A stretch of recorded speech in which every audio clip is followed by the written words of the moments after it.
ওসমান হাদি মারা গেছে, তাই না? মেরে ফেলে দিলেন আপনারা, তাই না? ওসমান হাদি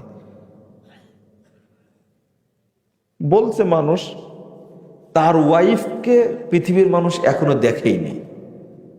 দেখছেন নাকি আপনারা? আসছে মিডিয়ার সামনে। দুঃখ আপনার বেশি না ওর বেশি? সবচেয়ে এই মেয়েটা অসহায়, এখন সে বিধবা, সবচেয়ে অসহায়। ছেলে এখন এতিম, কিন্তু 15 বছর পরে সে আর এতিম থাকবে না। কিন্তু মেয়েটা বিধবা হয়ে গেছে, বিধবা হয়ে গেছে। তার মতো অসহায় আর কেউ নাই। কিন্তু ওর তো প্রয়োজন হয়নি একটু মিডিয়ায় কথা বলি।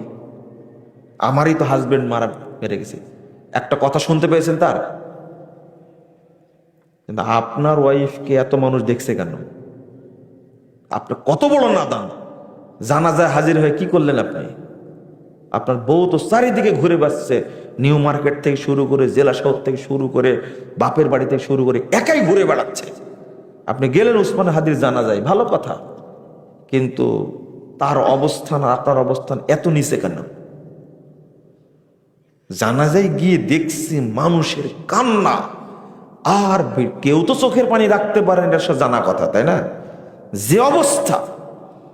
কিন্তু আমাদের জানাজার প্রতি যত ভক্তি, তত কি ভক্তি তাওহীদের প্রতি আছে?